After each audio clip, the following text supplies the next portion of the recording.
Shalom Bapak Ibu, saudara terkasih dalam Tuhan kita Yesus Kristus. Oleh karena kasih karunia yang besar, kita kembali dapat berkumpul dalam ibadah online GBI Radio Inten 2. Rahmat kasih Tuhan selalu menyertai kita semua. Sebelum kita masuk dalam pujian dan penyembahan dan kebenaran firman Tuhan yang kita dengarkan nanti, saya akan mengajak saudara untuk berdoa. Mari kita arahkan hati dan pikiran kita kepada Tuhan. Bapa di surga, kami mengucap syukur buat segala berkat yang Tuhan berikan buat kami, sehingga kami boleh beribadah kembali Tuhan, dan kami percaya anugerah-Mu yang terbesar terus menyertai kami, sehingga kami dapat lebih mengerti lagi rencana-Mu. Bapa, pada kesempatan ini juga kami membawa bangsa dan negara kami ke dalam tangan-Mu. Buat Indonesia ini Tuhan, diberkatilah kiranya negeri yang kami kasihi ini Tuhan, di mana Tuhan tempatkan kami, di mana kami dilahirkan, biar kiranya Tuhan berkati semua Tuhan. Pemerintahan negeri kami diberkatilah pemerintahan kami Tuhan, untuk Presiden kami Pak Jokowi, Wakil Presiden kami Pak Ma'ruf Amin, bersama jajaran menterinya semua Tuhan, DPR, MPR, TNI, Polri-nya semua Tuhan, pemerintah pusat daerah terus bergandengan tangan untuk membangun negeri ini dengan takut akan Engkau. Terima kasih Tuhan, di era Pentakosta ketiga ini kami percaya Engkau yang sedang melawat Indonesia, di mana penuhan jiwa yang terbesar yang terakhir sebelum Kau datang kembali menjemput kami di Wanawan Permai sedang terjadi, dan kami tahu Tuhan bangkitkan generasi Yeremia yang berintegritas di pemerintahan, di marketplace ataupun di gereja-gereja Tuhan. Semuanya Tuhan bekerja luar biasa untuk memenangkan jiwa. Terima kasih Bapak, terima kasih. Saat ini juga kami berdoa khusus buat gembala sidang kami, Bapak Pendeta Dr. Insinyur Niko Nyoto Raharjo bersama dengan wakil-wakilnya semua Tuhan. Untuk juga Ketua Rayon kami, Bapak Pendeta Kiki Haryadi bersama dengan semuanya Tuhan, gembala-gembala cabang ranting. Dan secara khusus kami berdoa untuk Gembala GBI Radio Inten 2, untuk Pak Pendeta Moses Kristianto, biar kiranya Tuhan berkati hamba-Mu, pakai hamba-Mu dalam penggembalaannya. Kami percaya Tuhan akan berikan kesehatan, kekuatan buat hamba-Mu. Diberkatilah keluarga besar hamba-Mu ini Tuhan. Dan semua Tuhan kami para pengerja dapat bergandengan tangan untuk visi yang kami rindukan, itu 5.000 jiwa untuk GBI Radio Inten 2 terjadi di dalam nama Yesus. Terima kasih Tuhan, saat ini kami siap beribadah di dalam nama Bapa dan Roh Kudus, di dalam nama Tuhan Yesus Kristus. Haleluya. Amin. Selamat beribadah, Tuhan Yesus berkati. Mazmur 91. Dalam lindungan Allah.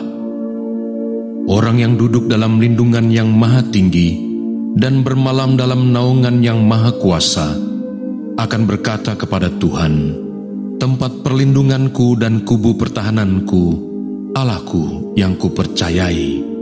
Sungguh, Dialah yang akan melepaskan engkau dari jerat penangkap burung, dari penyakit sampar yang busuk. Dengan kepaknya, Ia akan menudungi engkau. Di bawah sayapnya, engkau akan berlindung. Kesetiaannya ialah perisai dan pagar tembok. Engkau tak usah takut terhadap kedahsyatan malam, terhadap panah yang terbang di waktu siang, terhadap penyakit sampar yang berjalan di dalam gelap, terhadap penyakit menular yang mengamuk di waktu petang. Walau 1.000 orang rebah di sisimu dan 10.000 di sebelah kananmu, tetapi itu tidak akan menimpamu. Engkau hanya menontonnya dengan matamu sendiri dan melihat pembalasan terhadap orang-orang fasik. Sebab Tuhan ialah tempat perlindunganmu, Yang Maha Tinggi telah kau buat tempat perteduhanmu. Malapetaka tidak akan menimpa kamu, dan tulah tidak akan mendekat kepada kemahmu.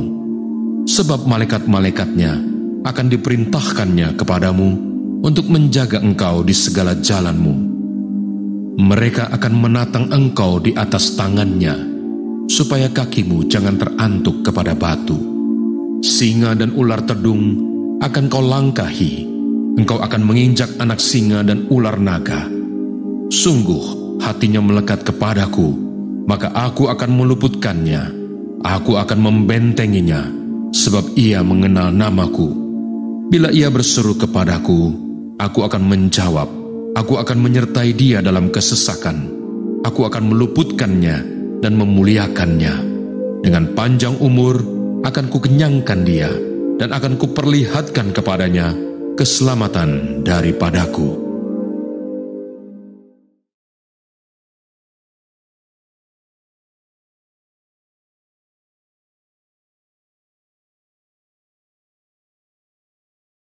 Shalom semua.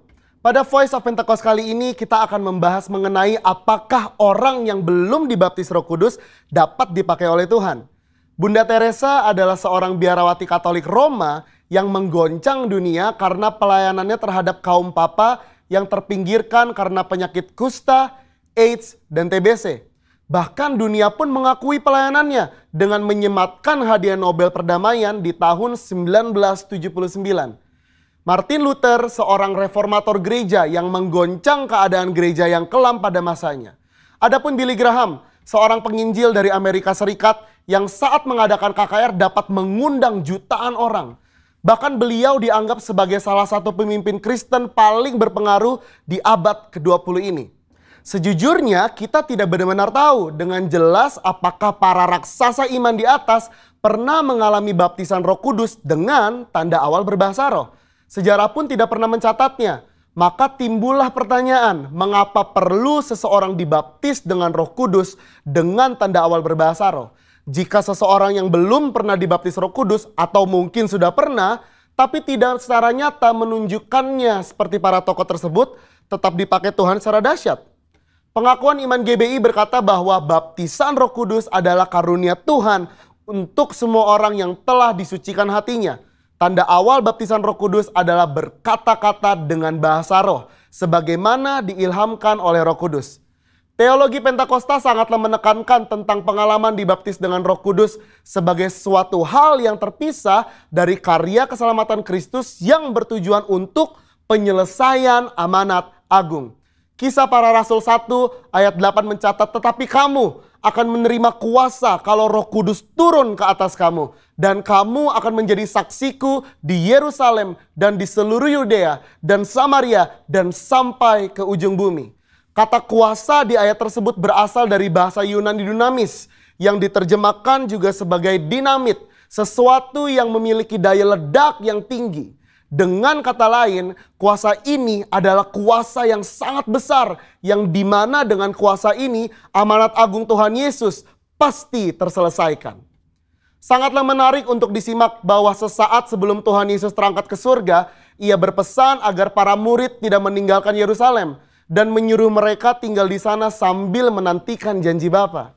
Apakah janji Bapa yang dimaksud tersebut? Janji Bapa yang dimaksud Tuhan Yesus adalah bahwa para murid akan dibaptis dengan Roh Kudus. Poin penting untuk kita garis bawahi di sini adalah bahwa baptisan Roh Kudus adalah janji Bapa untuk semua orang percaya.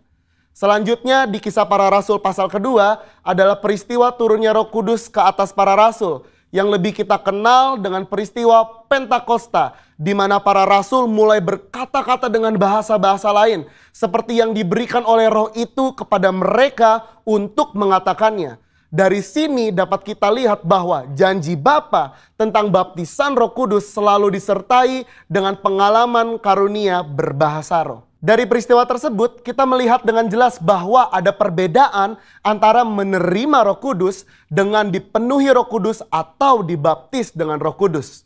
Setiap orang yang telah menerima Yesus sebagai Tuhan dan Juru Selamat, maka Roh Kudus berdiam di dalam dirinya.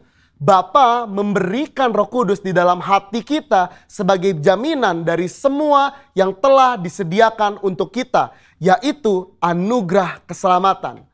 Rasul Paulus pun menjelaskan di dalam 1 Korintus 6 ayat 19. Atau tidak tahukah kamu bahwa tubuhmu adalah bait Roh Kudus yang diam di dalam kamu? Roh Kudus yang kamu peroleh dari Allah dan bahwa kamu bukan milik kamu sendiri. Keberdiaman Roh Kudus di dalam hidup orang percaya memampukan seseorang untuk memiliki hidup yang menghasilkan buah roh. Namun, seseorang yang telah dibaptis dengan Roh Kudus akan memiliki kuasa untuk menyelesaikan amanat agung sesuai yang tertulis di dalam Kisah Para Rasul pasal 1 dan 2. Dalam hal ini kita melihat bahwa baptisan Roh Kudus berfungsi secara eksternal.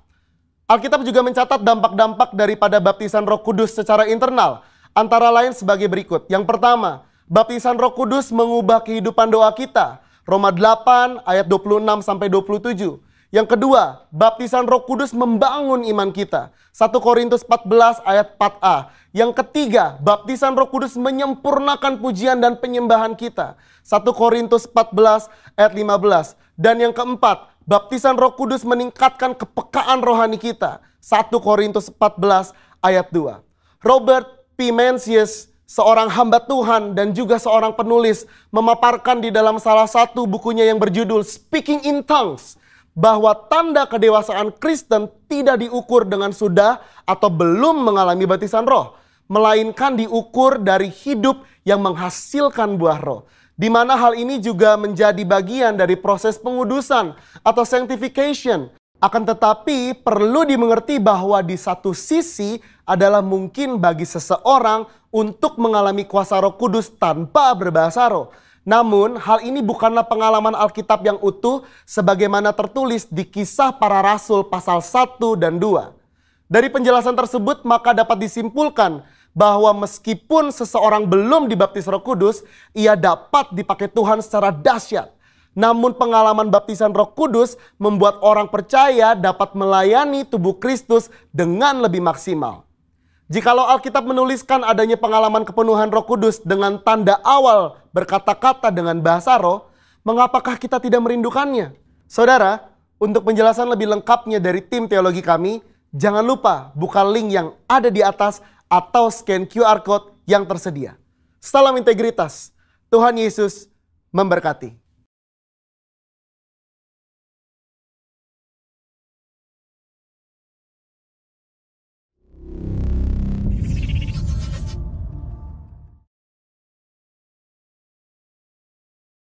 Shalom Bapak Ibu dimanapun saat ini Bapak Ibu sedang berada. Mari sama-sama hari ini kita mau beribadah di hadapan Tuhan.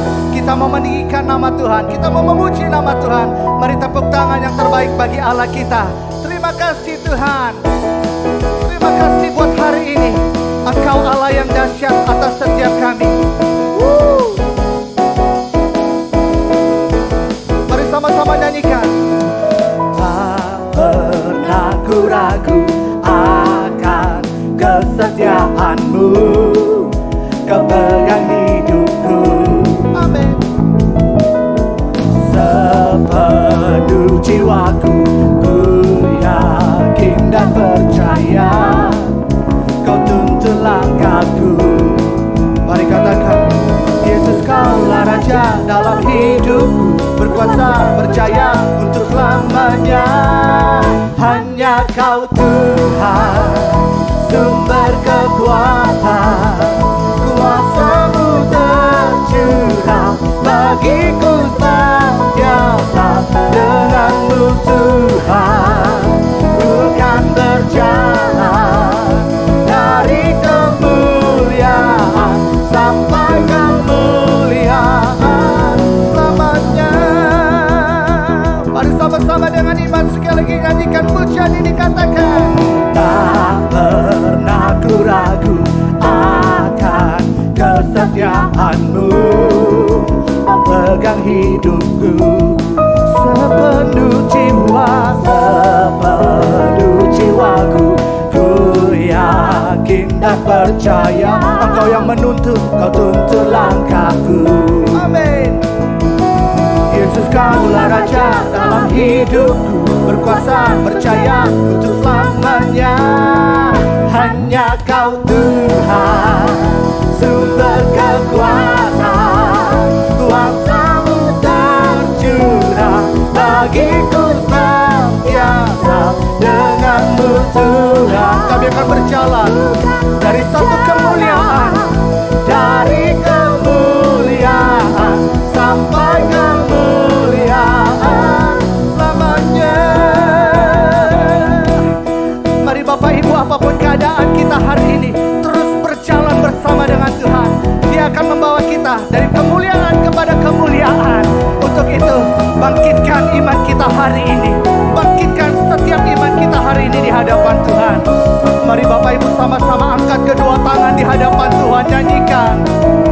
Yesus Kaulah Raja dalam hidupku, berkuasa, berjaya untuk selamat. Yesus, Yesus Kaulah Raja dalam hidup, berkuasa untuk selamanya.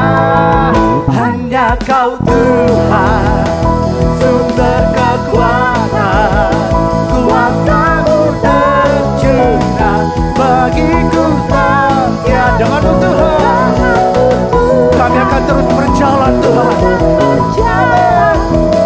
dari kemuliaan sampai kemuliaan selamanya.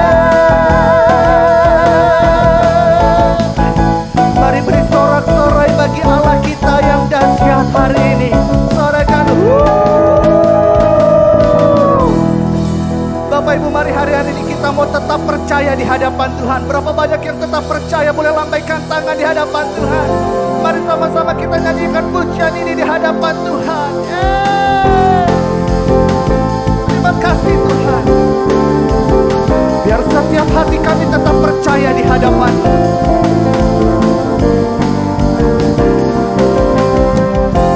Tuhanlah kekuatan dan mazmurku. Amin. Dia gunung batu dan keselamatanku. Hanya padamu hatiku percaya. Engkau menara kami Tuhan, Kaulah menara dan kota perlindungan.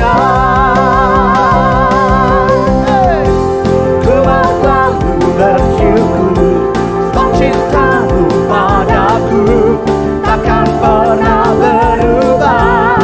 Hatiku percaya, walau bumi bergoncang, gunung-gunung beranjak, namun kasih setia-Mu tak pergi dariku. Mari dengan iman Bapak Ibu, sama-sama dengan keluarga kita hari ini angkat pujian ini di hadapan Tuhan.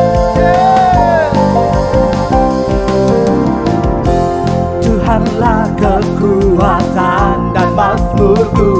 Dia gunung batu dan keselamatanku. Hanya padamu hatiku percaya. Engkaulah menara setiap kami, Kaulah menara dan kota perlindungan. Sama-sama nyanyikan. Aku mau selalu bersyukur, sebab cinta-Mu padaku takkan pernah berubah. Hati kami percaya, walau bumi bergoncang, gunung-gunung beranjak, namun kasih setia-Mu tak pergi dariku. Sekalipun hari ini kita sedang melihat dunia sedang digoncang, kota ini sedang digoncang, bangsa ini sedang digoncang, tapi kita percaya di hadapan Tuhan, Dia Allah yang setia, Dia Allah yang menuntun setiap kita sampai dengan hari ini. Terima kasih Tuhan. Mari angkat kedua tangan sekali lagi di hadapan Tuhan, nyanyikan dengan iman kita.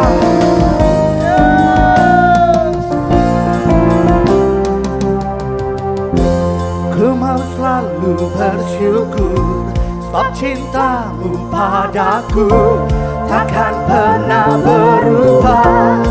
Hatiku percaya, walau bumi bergoncang, gunung-gunung beranjak, namun kasih setia-Mu tak pergi dariku. Sorakan haleluya. Ku mau selalu bersyukur, sebab cinta-Mu padaku takkan pernah berubah. Hatiku percaya, walau bumi bergoncang, gunung-gunung beranjak, namun kasih setia-Mu tak pergi dariku. Kasih setia-Mu tak pergi dariku. Kasih setia-Mu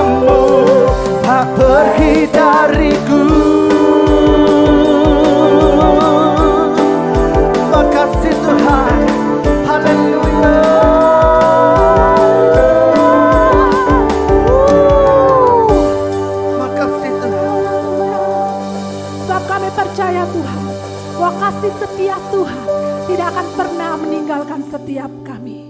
Bahwa kasih setiamu Tuhan selalu baru setiap pagi. Dan kami percaya Bapa, hari ini kasih setiamu baru dan nyata bagi hidup kami. Tuhan, Engkau Bapa yang sangat baik dalam hidup kami. Kami mengasihi-Mu lebih dari segalanya. Kami cinta Engkau Bapa. Mari Bapak Ibu sama-sama mengangkat tangan. Kita sembah Tuhan. Haleluya, haleluya. Engkau segalanya Tuhan dalam hidup kami. Engkau segalanya. Kami mengasihi-Mu Tuhan.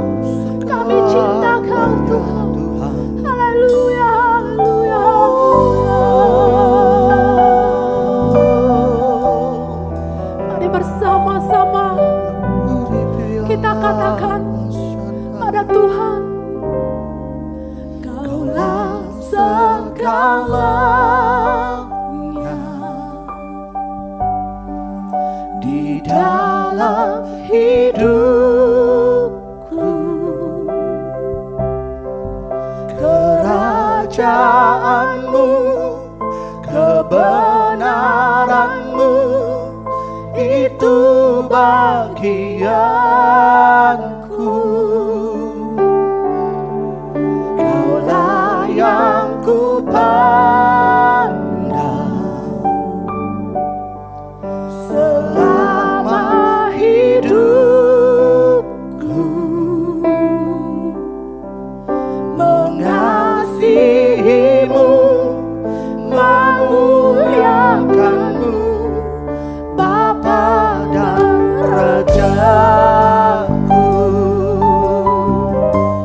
Engkau Bapa, Engkau Bapa yang mengasihiku.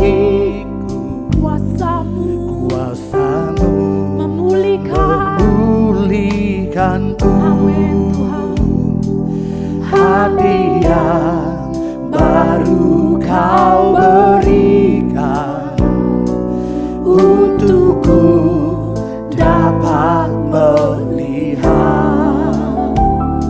rencana-Mu indah bagiku. Kau ada di setiap jalanku. Hatiku kami lapar, kami haus dan lapar akan Engkau. Kaulah segalanya di dalam hidupku, di dalam hidupku. Kerajaanmu, kerajaanmu, kebenaranmu, itu bagianku. Kaulah yang ku pandang selama hidupku. Mengasihimu, memuliakanmu, Bapa dan Rajaku. Mari bersama katakan, Kau Bapa yang mengasihi. Kuasa-Mu memulihkan. Biar kuasa Tuhan memulihkan setiap hati, memulihkan setiap yang terluka, menyembuhkan yang sakit. Tuhan memberikan hati yang baru, hati yang lapar dan haus, hati yang dapat untuk melihat kebesaran Tuhan, melihat rencana-rencana Tuhan yang indah. Tuhan, Engkau selalu ada di setiap jalanku. Hatiku haus dan lapar akan Engkau. Kaulah segalanya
bersyukur padamu Tuhan, sebab kasih setiamu di dalam hidupku.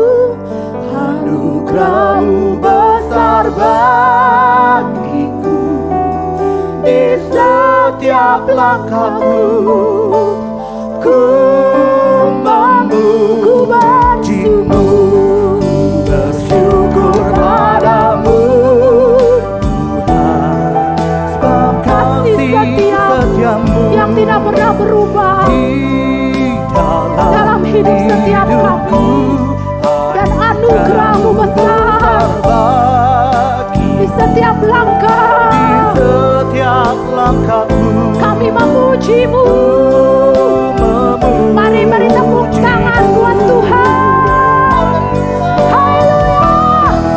Bersyukur padamu Tuhan, sebab kasih setiamu di dalam hidupku. Anugerahmu besar bagiku, di setiap langkahku ku memujimu. Mari sekali lagi katakan, bersyukur padamu. Kami siapkan hati kami untuk kebenaran firman-Mu.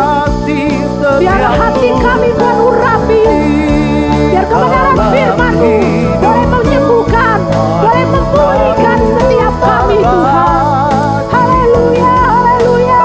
Setiap langkahku ku memujimu, ku memujimu.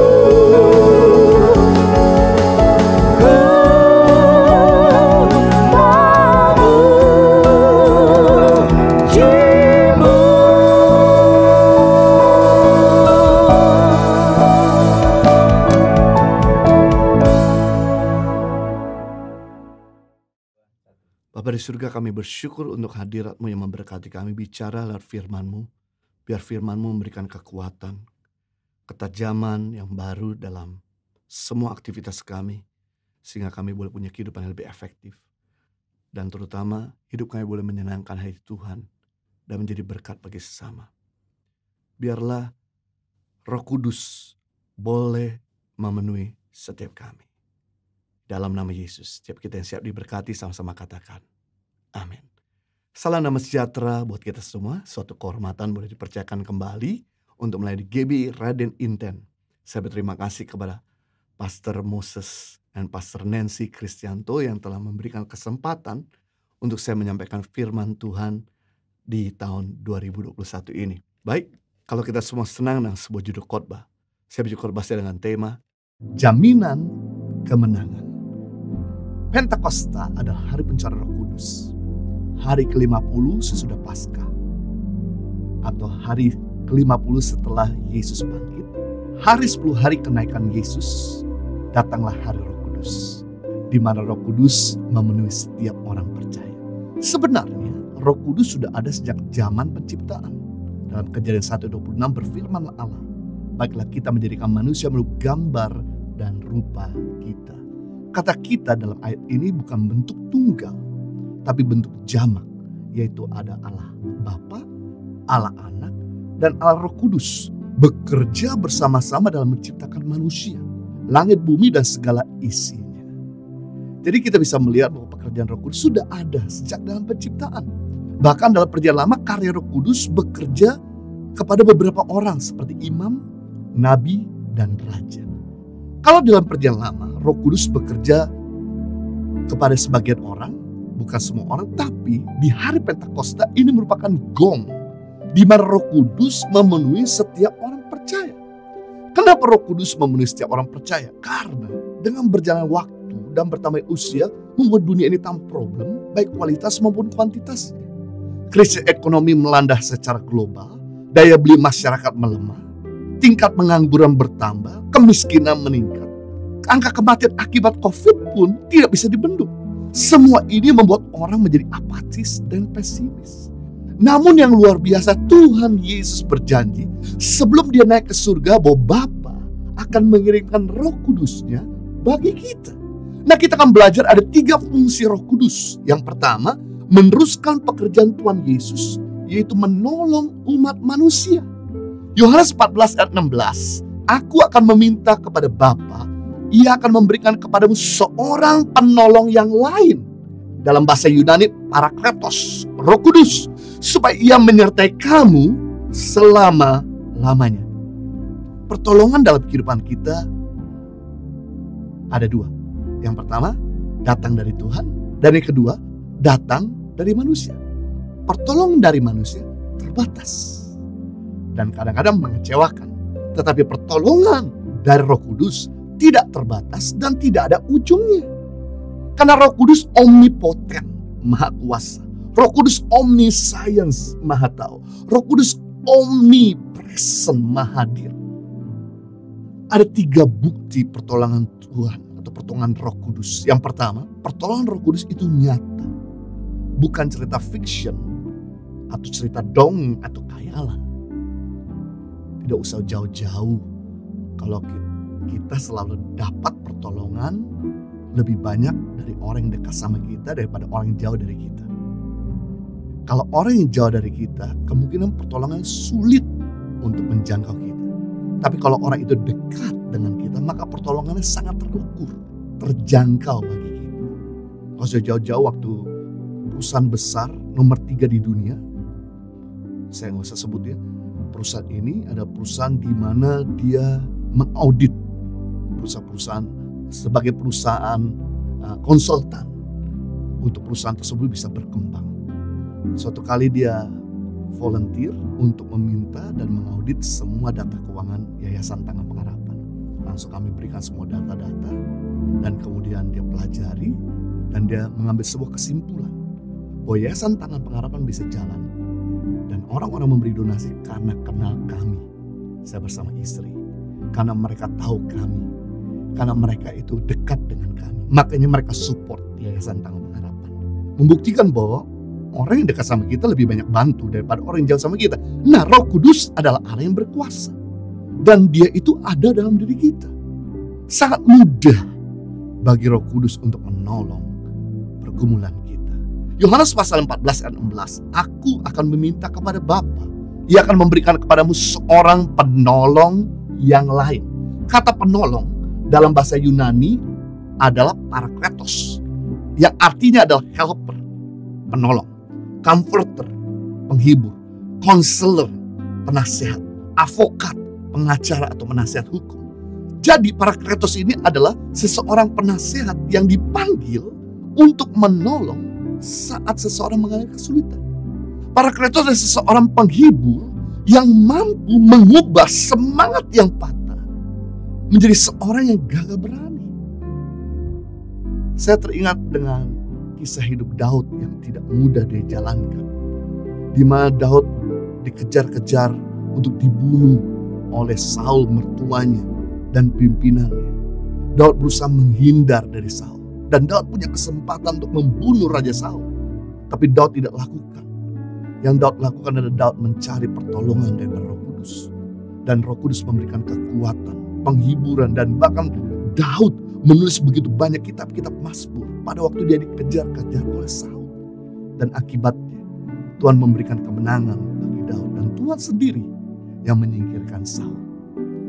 Berikutnya ketika Daud dihianati oleh Ahitofel, penasehat Raja Daud. Seorang yang dikenal dengan nasihat yang sangat bijak. Nasihatnya datang dari Tuhan. Ketika Ahitofel mau kudeta Daud, Daud lakukan adalah mencari pertolongan. Daud mengetahui bahwa Daud gak sepintar, sebijak daripada penasehat. Tapi dia lakukan, dia cari nasihat dari Roh Kudus. Apa yang harus dia lakukan. Dan akibatnya Tuhan sendiri menyingkirkan Ahitofel. Dan membuat Daud makin dipromosikan oleh Tuhan. Ketika Daud dihina oleh istrinya, Milka, putri Raja Saul. Milka memandang rendah Daud karena Daud menari dan memuji Tuhan dengan segenap hati. Lalu Milka meninggalkan Daud kembali ke rumah Raja Saul. Daud ditinggalkan oleh istrinya. Tapi Daud mencari pertolongan Tuhan. Dan Daud beroleh kekuatan. Ketika Daud mau dikudeta dan dibunuh oleh anak kandungnya sendiri Absalom, Daud lari dari istana dan meminta pertolongan Tuhan. Dan terbukti Tuhan melindungi Daud. Jadi bagaimana mungkin Daud bisa berkemenangan? Daud tetap kuat ketika menghadapi serangan dari atas. Ketika menghadapi serangan dari sekeliling. Bahkan ketika menghadapi serangan dari orang-orang yang ada di bawahnya. Karena Roh Kudus yang menolong dan menghibur Daud. Jadi kalau kita punya Tuhan yang menyertai, masalah sebesar apapun pasti ada jalan keluar. Kalau Tuhan menyertai kita, masalah sebanyak apapun pasti ada pengharapan. Kalau kita punya Tuhan yang menyertai, masalah sesulit apapun pasti ada pertolongan.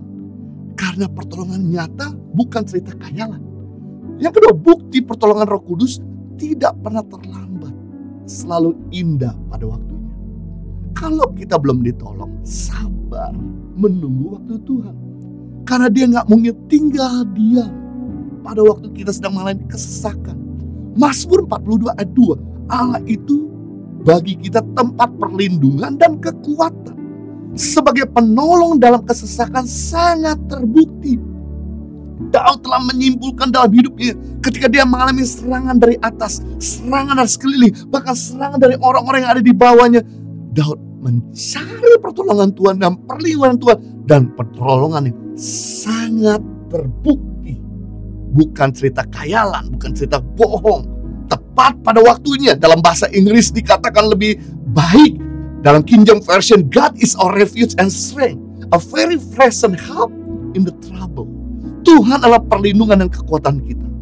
Penolong yang selalu tepat waktu. Tidak pernah terlambat pada saat kesesakan. Wow, kita punya penolong yang tepat waktu. Berarti semakin kita terhimpit, maka pertolongan semakin cepat tiba. Semakin kita tertekan, semakin Tuhan memberikan kelegaan. Jadi jangan khawatir dan gelisah menghadapi tantangan kehidupan ini. Pasti ada jalan keluar. 1 Korintus 10 ayat 13, bahwa pencobaan yang kita hadapi tidak pernah melebihi kekuatan kita. Dia pasti akan memberikan jalan keluar. Berarti pencobaan yang kita hadapi, yang pertama, dia akan memampukan kita. Dan yang kedua, dia pasti akan membuka jalan bagi kita. Pertolongannya tidak pernah terlambat. Always on time. Yang ketiga, bukti pertolongan Roh Kudus itu datang saat kita berseru. Saat kita berdoa, saat kita minta pertolongan kepada Roh Kudus. Berdoa adalah sarana komunikasi untuk menerima anugerah Tuhan. Dan berdoa itu lambang sikap hati, aku gak bisa tanpa Tuhan. Tidak berdoa, lambang sikap hati, aku bisa tanpa Tuhan. Makanya orang yang banyak berdoa mengecap banyak tangan Tuhan. Orang yang sedikit berdoa, maka sedikit mengecap tangan Tuhan. Orang yang tidak pernah berdoa, tidak pernah mengecap tangan Tuhan. Seharusnya semakin banyak yang masalah dalam hidup ini, kita semakin banyak berdoa, jangan kasih kendor, maka kita akan lihat banyak mujizat. Kenapa sampai hari ini kita belum lihat mujizat Tuhan? Karena mungkin kita perlu ngambil waktu untuk mengantungkan diri kita kepada Tuhan. Dan pertolongannya tepat pada waktunya, pertolongannya tidak pernah terlambat, dan pasti dia akan memberikan kemenangan kepada kita. Yang kedua, kita belajar fungsi Roh Kudus menjadi guru yang mendewasakan kita. Yohanes pasal 14 ayat 26, tetapi penghibur yaitu Roh Kudus, kata Yesus, akan diutus oleh Bapa dalam namaku. Dialah yang akan mengajarkan segala sesuatu kepadamu dan akan mengingatkan kamu akan semua yang telah kukatakan kepadamu. Wow. Setelah terbiasa berkeliling melayani dan belajar bersama sang guru, kini para murid-murid harus menghadapi kenyataan bahwa Tuhan Yesus akan pergi. Bukan hanya pergi karena kematiannya di atas kayu salib, melainkan pergi untuk menyediakan tempat bagi umatnya di surga. Tuhan Yesus tahu untuk meninggalkan murid-muridnya adalah hal yang berat dan sulit. Namun dia gak khawatir, karena Allah Roh Kudus yang akan mengajarkan segala sesuatu kepada mereka dan mengingatkan akan semua perkataan Kristus. Jadi ketika Yesus naik ke surga, Roh Kudus turun di hari Pentakosta, maka Roh Kudus membuat murid-murid bukan tambah lesu, tapi tambah berapi-api. Roh Kudus membuat murid-murid bukan tambah bodoh, tapi tambah cerdas. Roh Kudus membuat murid-murid Yesus bukan makin kehilangan arah, tapi makin tajam dalam direction. Roh Kudus bukan membuat murid-murid tambah ketakutan, tapi justru tambah radikal dan tambah berani. Karena Roh Kudus itu memberdaya kita, melengkapi kita, mencerdaskan kita, mengembangkan diri kita, mengubahkan kehidupan kita. Mungkin engkau baru saja menikah, bingung bagaimana membangun rumah tangga yang baik, karena engkau gak punya pengalaman. Dan mungkin karena kita juga banyak lihat begitu banyak pernikahan yang gagal. Tenang, kita punya guru yang mengajari langkah-langkah membangun rumah tangga yang sehat dan bahagia. Yohanes 15 ayat 5, Yesus berkata, akulah pokok anggur dan kamu ranting-rantingnya. Barang siapa tinggal dalam aku dan aku dalam dia, ia berbuah banyak. Sebab di luar aku kamu tidak dapat berbuat apa-apa. Jadi selama kita tinggal dalam Kristus dan Kristus tinggal dalam kita, maka yang terjadi, kita bisa produktif. Kita bisa berhasil membangun rumah tangga. Kita bisa dituntun oleh Tuhan. Sebab di luar Tuhan kita gak bisa berbuat apa-apa. Kenapa perceraian terjadi? Karena mereka sedang ada di luar firman Tuhan. Selama kita berada dalam firman Tuhan, selama kita bersama dengan Roh Kudus, dia akan menuntun untuk memulihkan rumah tangga dan bahkan membuat rumah tangga kita kuat dan harmonis. Mungkin kau baru saja ditinggalkan oleh orang tua, bingung bagaimana meneruskan usaha, melanjutkan kehidupan. Saya mau beritahu, kita punya Roh Kudus yang bisa menuntun kita from glory to glory. Kalau kita ditinggalkan sama orang yang kita cintai, sebetulnya gak usah khawatir. Justru Tuhan akan semakin bekerja dengan hebat di dalam diri kita.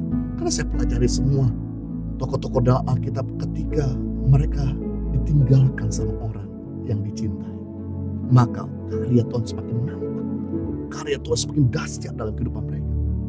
Contoh Yesaya 61:1. Ketika Raja Uzia meninggal, Yesaya baru melihat Tuhan dan dipakai sebagai nabi besar di Israel. Sebelumnya, ketika Yesaya masih ada di bawah naungan Raja Uzia, dia tidak pernah bisa lihat Tuhan. Tapi ketika Tuhan memanggil Raja Uzia, tempat di mana dia bergantung, bersandar kepada Raja Uzia, inilah yang membuat Yesaya tidak bisa melihat Tuhan. Justru ketika Raja Uzia dipanggil, Uzia semakin dipakai menjadi nabi penglihat yang begitu tajam. Ketika Abraham meninggal, Ishak semakin kuat dalam hikmat dan kasih Tuhan. Ketika Ishak meninggal, maka Yakub semakin dahsyat mengalami tuntunan Tuhan. Ketika Musa meninggal, maka kepemimpinan potensi Yosua semakin berkembang dan kuat. ketika Elia dipanggil Tuhan, Elisa makin dipakai Tuhan lah secara luar biasa. Ketika Tuhan Yesus naik ke surga, meninggalkan murid-murid, pekerjaan Tuhan tidak bisa dibendung. Injil makin menyebar kemana-mana. Jadi jangan patah semangat dan kehabisan akal kalau kita ditinggalkan oleh orang yang kita kasih. People come, people go, but the Lord stay. Orang boleh datang, orang boleh pergi, tapi Tuhan tidak akan pernah meninggalkan kita. Tuhan akan selalu bersama dengan kita. Kalau kita kehilangan Tuhan, habislah masa depan kita. Tapi kalau Tuhan masih ada bersama kita, hancurnya hidupmu, gagalnya pekerjaanmu, Dia sanggup untuk memulihkan. Karena Dia Tuhan, Dia Maha Kuasa. Mungkin kau baru saja memulai usaha baru, kau baru mulai pekerjaan yang baru, kau bingung bagaimana untuk mengelola. Karena kau gak punya pengalaman, kau masih hijau, masih baru. Kita punya Roh Kudus, guru segala guru, omniscience, Allah Maha Tahu. Dia sanggup menuntun kita step by step, from small to big, dari kecil menjadi besar. Sebagai contoh, ketika kami memulai pelayanan Yayasan Damai Harapan, kami punya latar belakang teologi, sekolah kitab. Kami gak punya latar belakang community development. Tapi ketika kami mengerjakan semuanya ini, dan kemudian ada lulusan S2 Community Development dari negeri Belanda mengunjungi center-center kami di daerah-daerah, dan mereka kaget sekali dan bertanya, apakah kamu lulusan S2 Sekolah Community Development? Karena apa yang kamu lakukan itu yang kami pelajari di sekolah S2 negeri Belanda di subjek Community Development. Kami katakan bahwa kami gak belajar Community Development, kami cuma belajar sekolah kitab. Kami kalau belajar Roh Kudus, di mana Roh Kudus menuntun kami, di mana Roh Kudus memberitahu, di mana Roh Kudus membimbing kami, di mana Roh Kudus memberikan hikmat, kami kerjakan apa yang Roh Kudus katakan. Amazing. Ternyata Tuhan sanggup memberikan hikmat lebih hebat dari sekolah di universitas. Karena Tuhan kita adalah Tuhan yang Maha Tahu. Mungkin pekerjaanmu, usahamu, dan pelayanmu sedang stuck hari-hari ini. Roh Kudus sanggup menolong dan memberikan jalan keluar. Ketika kita masuk masa pandemik, kita gak bisa lagi jual merchandise. Karena dari merchandise, semua komitmen dananya kita salurkan untuk pendidikan anak-anak di pedalaman Indonesia, menggaji guru-guru, memberi makan buat anak-anak di pedalaman. Ketika masa pandemik masuk, kami gak bisa lagi jual merchandise secara onsite. Mau gak mau kita seputar otak jual secara online. Dan kita gak punya pengalaman online dan berdarah-darah, gak jalan. Lalu kami tanya sama Tuhan, ini kan pekerjaanmu Tuhan, mari beri hikmat buat kami. Apa yang harus kami lakukan? Kami sedang stuck di masa pandemik. Dan akhirnya Tuhan menunjukkan seorang anak rohani yang lebih muda usianya, lebih muda secara pelayanannya. Dan Tuhan ingatkan tentang orang ini. Karena orang ini memang punya pengalaman di dunia e-commerce. Dan kami gak sungkan-sungkan telepon dan minta bimbingan dan coaching. Dan coaching kita, dia bimbing kita, dia nasihati dia dia kasih masukan banyak hal kepada kita. Dan puji Tuhan, hari ini kami bisa keluar dari krisis.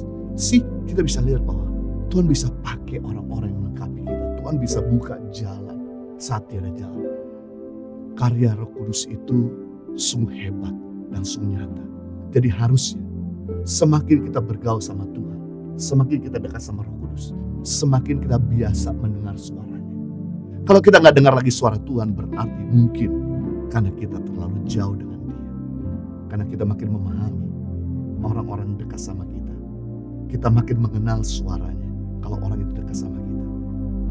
Saya percaya ketika Roh Kudus dekat sama kita, maka kita makin sering dengar suara Tuhan. Dan suara Tuhan lah yang menguatkan kita, suara Tuhan yang memberdaya kita, suara Tuhan bakal memberikan direction untuk kita bisa terus berkembang. Yang ketiga, fungsi Roh Kudus memakai kita untuk menyampaikan pesan dan kuasa Tuhan untuk kemuliaan bagi namanya. Kisah Rasul pasal 2 ayat 17 sampai 18 akan terjadi pada hari-hari terakhir. Demikian firman Tuhan, bahwa aku akan mencurahkan rohku ke atas semua manusia. Maka anak-anakmu laki-laki dan perempuan akan bernubuat. Teruna-terunamu akan mendapat penglihatan-penglihatan. Dan orang-orangmu yang tua akan mendapat mimpi. Juga atas hamba-hambaku laki-laki dan perempuan akan kucurahkan rohku pada hari-hari itu. Dan mereka akan bernubuat. Amazing. Di dalam perjanjian lama, hanya 3 golongan orang yang dipakai dan diurapi oleh Tuhan. Nabi, imam, dan raja. Tetapi dalam perjanjian baru, ketika Roh Kudus turun ke atas semua manusia, maka anak-anak bisa bernubuat, orang-orang muda bisa mendapat penglihatan, orang-orang tua bisa mendapat mimpi, bahkan pegawai-pegawai, karyawan bisa mendengar suara Tuhan dan menyampaikan pesan Tuhan. Inilah zaman All Saints Movement. Semua orang percaya dipakai Tuhan. Bukan hanya orang yang lulus teologia yang bisa dipakai Tuhan. Bukan hanya orang yang punya gelar pendeta yang bisa dipakai oleh Tuhan. Bukan hanya orang yang dewasa saja yang bisa dipakai oleh Tuhan. Bukan orang yang papan atas saja yang bisa dipakai oleh Tuhan. Bukan orang yang hebat fasih bicara yang bisa dipakai Tuhan. Melainkan setiap orang yang percaya, termasuk saudara, bisa dipakai oleh Tuhan. Jadi, Anda mau tua, muda, Anda kaya atau miskin, Anda pintar, Anda kurang pintar, Anda ada dalam struktur organisasi gereja, Anda tidak dalam struktur organisasi gereja, kita semua bisa dipakai oleh Tuhan. Masalahnya bukan bisa atau tidak bisa dipakai oleh Tuhan. Mau atau tidak mau dipakai oleh Tuhan. Mau melangkah dengan iman, mau dibentuk, mau diproses oleh Tuhan atau tidak. Saya adalah orang yang demam panggung. Nyanyi pertama aja di sekolah bisa kencing di tempat. Menyampaikan pidato khotbah pertama bisa nangis di tempat. Mendoakan orang sakit aja 100 kali mati. Gak pernah ada yang sembuh. Tetapi hari ini, kalau Tuhan izinkan, bisa dipakai. Bukan kuat dan gagah saya, melainkan karena rohnya yang ada dalam diri kami. Saya menyaksikan istri saya Heni bertobat karena saya bawa dia kenal Tuhan. Dan saya menyaksikan dia dipenuhi oleh Roh Kudus. Sejak itu dia mulai dapatkan pesan-pesannya Tuhan. Dia mulai mendapatkan penglihatan. Dia mulai dapatkan firman-Nya yang dimana dibukakan secara gamblang, secara jelas. Dan bahkan sampai hari ini, kalau Tuhan bisa pakai Heni Kristianus istri saya, itu bukan karena kuat dan gagah. Itu karena roh Tuhan yang ada dalam dirinya. Bahkan waktu kami pertama kali kembali ke Indonesia, saya yang melayani. Dia cuma ngurus anak. Dia betul-betul berhenti dari pelayanan. Memang sebelumnya di Australia dia melayani. Tapi di Indonesia, awal-awal dia tidak lagi melayani karena dia harus ngurus anak. Karena bagi dia misi pertama, dia harus jadi berkat bagi keluarga. Dan sampai hari ini. Jadi kalau Tuhan promosikan lewat channel di YouTube-nya, media sosialnya, sekali lagi itu bukan karena maunya dia. Itu karena Tuhan yang buka jalan. Dan kalau Tuhan buka jalan, gak ada seorang pun dapat menutupnya. Kalau Tuhan sudah mengangkat, gak ada seorang pun dapat merendahkan. Kalau kita coba menghalangi pelayanan seseorang, kita sedang berhadapan kepada Dia yang buka jalan. Jadi kita belajar hari ini, kalau Tuhan bisa pakai semua tokoh-tokoh dalam Alkitab, Tuhan bisa pakai kami, Tuhan yang sama juga bisa pakai setiap saudara. Bagi kemuliaan dan hormat namanya. Yang penting di sini, jaga hati nurani untuk tetap bersih. Jangan ada kepahitan. Bergaul dengan Roh Kudus. Dan terus mau diproses oleh Tuhan. Maka step by step, Dia akan terus membawa kita from glory to glory. Success to success. Victory to victory. Yes. Jadi kita belajar hari ini 3 fungsi karya Roh Kudus. Yang pertama, meneruskan pekerjaan Tuhan Yesus, yaitu menolong umat manusia. Yang kedua, menjadi guru yang dewasakan kita. Yang ketiga, memakai kita menyampaikan pesan kuasa Tuhan untuk kemuliaan dan hormat namanya. Mari kita berdoa. Bapa di surga, kami bersyukur untuk firman-Mu yang telah menginspirasi. Dan bahkan hari ini kami belajar tentang Allah Roh Kudus. Kami bersyukur bahwa kami ada di dunia ini gak sendirian. Kami punya Tuhan yang berkuasa. Masalah seberat apapun, sebesar apapun masalah yang boleh menghantam kami dari segala arah mata angin. Kami punya Tuhan yang selalu menolong tepat pada waktu. Yang dimana pertolongan nyata, bukan cerita dongeng. Yang dimana datang pada waktu kami berseru, Engkau bukan Tuhan yang jauh, tapi Engkau ada Tuhan yang dekat dan ada dalam diri kami. Itu sebabnya tolonglah umat-Mu yang sedang berada dalam masa-masa yang sukar. Biar hari ini mereka boleh melihat penyertaan Roh Kudus dan pertolongan Roh Kudus yang tidak pernah terlambat. Hamba berdoa juga biar Engkau boleh jadi guru yang baik, guru yang penuh dengan kebijaksanaan untuk mengajarkan kami menjadi dewasa, menuntun kami saat kami kehabisan akal, saat kami stuck, saat kami tidak berdaya. Roh Kudus akan menolong untuk kami bisa keluar dari masa-masa krisis. Roh Kudus akan terus menuntun kami berkembang, karena kehendak-Mu bukan statis, tapi kehendak-Mu dinamis. Kehendak-Mu bukan selalu sama dari waktu ke waktu, tapi kehendak-Mu terus bisa berkembang. Di dalam nama Yesus, Engkau juga boleh mengubahkan kehidupan kami menjadi sama seperti Kristus. Yang ketika belajar fungsi Roh Kudus, yaitu memakai untuk menyampaikan pesan-Mu dan kuasa-Mu. Baik kami yang muda, yang tua, baik kami yang ada dalam struktur organisasi gereja, tidak dalam struktur organisasi gereja, baik kami yang ada di atas maupun di bawah, Engkau bisa sanggup memakai setiap kami. Karena Roh Kudus dicurahkan untuk setiap kami bisa melayani Tuhan. Bahkan setiap kami boleh memperluas kerajaan-Mu, bahkan setiap kami boleh menikmati berjalan jadi berkat bagi sesama, bagi kemuliaan hormat nama Tuhan. Demi nama Yesus, kalau Tuhan bisa pakai rasul-rasul dan nabi-nabi, maka Tuhan bisa pakai setiap umat-Mu juga dengan cara yang tidak terduga-duga. Setiap kita yang sudah diberkati sama-sama katakan amin. Shalom saudara, hari ini kita sudah dipuaskan dan dikenyangkan melalui kebenaran firman Tuhan yang telah disampaikan oleh hamba-Nya. Kita percaya berkat firman Tuhan akan terus menguatkan kita dan mengingatkan kita untuk serupa dengan Kristus. Sebelum kita terima doa berkat, mari bersama-sama kita perkatakan definisi dari Pentakosta ketiga. 2, 3. Pentakosta ketiga adalah pencurahan Roh Kudus yang dahsyat di zaman ini, melebihi yang terjadi di Azusa Street. Pentakosta ketiga akan mengakibatkan penuaian jiwa yang terbesar dan yang terakhir sebelum Tuhan Yesus datang kembali. Pentakosta ketiga akan membangkitkan generasi Yeremia, yaitu anak-anak muda yang dipenuhi Roh Kudus, cinta mati-matian kepada Tuhan Yesus, tidak kompromi terhadap dosa, dan akan bergerak untuk memenangkan jiwa. Pentakosta ketiga lahir di Indonesia dan bergerak ke bangsa-bangsa. Gerakan ini dari timur ke barat dan akan kembali ke Yerusalem. Pentakosta ketiga akan memberikan kuasa untuk menyelesaikan amanat agung dan setelah itu Tuhan Yesus datang kembali. Amin. Mari kita arahkan hati kita dan kita angkat tangan kepada Tuhan. Terimalah berkat anugerah, damai sejahtera dari Bapa di surga melalui anaknya yang tunggal, Yesus Kristus, dan persekutuan yang manis dengan Roh Kudus memberkati kita dari sekarang sampai selama-lamanya. Dalam nama Yesus kita terima berkat ini. Haleluya. Amin. Tuhan memberkati kita. Kau Tuhan, sumber kekuatan, kuasa-Mu tercurah bagiku.